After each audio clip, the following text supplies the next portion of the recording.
اینم لب مشتریمون. فکر میکنم چند ماه پیش انجام دادیم براشون. دقیقشو نمیدونم حالا الان. متاسفانه قراره براشون ترمیم کنیم و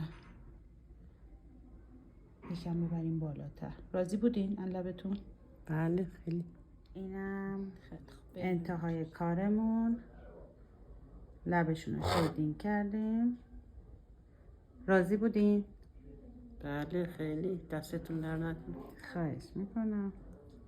تا اصلا دردم نداشت.